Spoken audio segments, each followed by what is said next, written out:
মৎস্য জ্ঞানার্জন কেন্দ্র ও ধনীসাগর মৎস্য উৎপাদন কেন্দ্রের উদ্বোধন। মৎস্যমন্ত্রী সুধাংশু দাস জানালেন, রাজ্যকে মৎস্য চাষে স্বয়ংপূর্ণ করার চেষ্টা চলছে।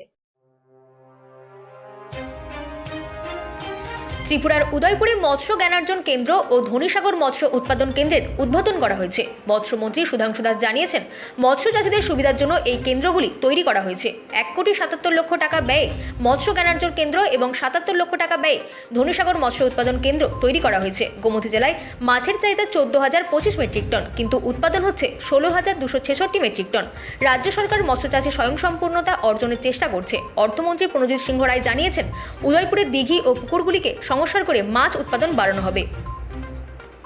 Bureau report, রাতদিন news network.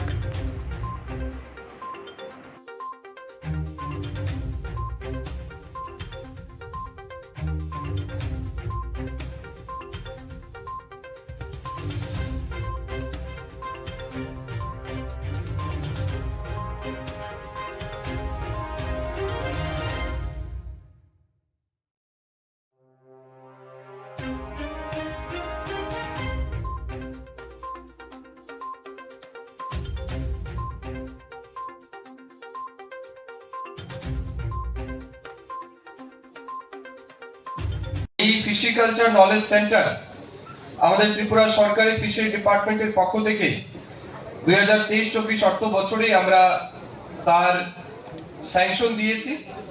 প্রায় 1,77,00,000 টাকা ব্যয়ে এই নবনির্মিত ফিশিকালচার নলেজ সেন্টারের কাজ সম্পন্ন হয়েছে এবং আরেকটি ধনীসাগরে যেটা আমরা করেছি, construction of single storage fish production unit at Dhanisagar, সেখানেও 77 লক্ষ টাকা ব্যয়ে সেখানে কিন্তু আমরা আরেকটা ইনফ্রাস্ট্রাকচার গড়ে তুলেছি। আমরা জানি, মাননীয় ডেপুটি ডাইরেক্টর মহোদয় বক্তব্যে বলেছেন, আমাদের রাজ্যে 8টি জেলার মধ্যে সবচেয়ে বেশি মাছ উৎপাদন যে জেলার মধ্যে হয় সেই জেলা হচ্ছে গোমতী জেলা। অর্থাৎ ফিশারি দপ্তরের তথ্য অনুযায়ী আমরা দেখছি যে পরিমাণ মাছ আমাদের প্রয়োজন। যেমন ধরুন, ফিশারি দপ্তরের তথ্য অনুযায়ী আপনাদের জেলায় মাছের প্রয়োজন আছে 14,225 মেট্রিক টন।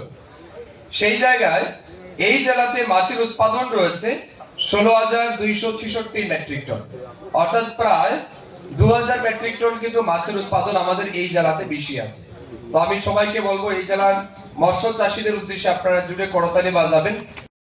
তাহলে এর থেকে বেশি রোজগার, বেশি উৎপাদন এই রাজ্যে কোনো দিকেই তার মধ্যে নেই। ঠিক তদ্রুপ যেখানে ধনীসাগর আমরা একটু আগে করে এসেছিলাম, যেটা ফিশারি ইউনিটে আমরা করেছি, সেটা অন্যতম একটা দিঘি, যথেষ্ট বড় দিঘি। সেটা তো মাছ কিন্তু খুব তড়িৎ গতিতে এর মতো পারে। এবং তারপরেও যেখানে জামজুরি বলেছে, সেটাও কিন্তু ফিশারি দপ্তরে খুব ভালো মাছ এখানে উৎপাদন হয়। এর বাইরে তো ছোট বড় অনেক কিছু আছে। মহাদেব দিঘি তো হয়, জগন্নাথ দিঘি তো আগে হতো, বর্তমানে সেটা বিশেষ কারণে যে ডাইরেক্টলি মৎস্য ছাড়া হয়, কিন্তু সেটা এটা অন্য ব্যবস্থাপনাতে আমরা এখন এটাকে স্টপ রাখা হয়েছে। ঠিক তেমনি এই অমরপুরের কথা বলেছে সারা রাজ্যে। তো এই জায়গাতে যে উৎপাদন আমরা প্রায় 20 মেট্রিক টন, না 20 মেট্রিক টন আমরা বেশি করছি আমাদের চাহিদার তুলনায়। রাজ্যের মধ্যে বলতে গেলে এখনো যে পরিমাণ প্রতিটা মানুষ মাথা পিছু সারা বছরে যখন ধরা হয়, এবং তার সঙ্গে সারা বছরে যেটা আমাদের প্রয়োজন সেটা কিন্তু আমাদের রাজ্যে আজকেও আমরা। বারুইপুরের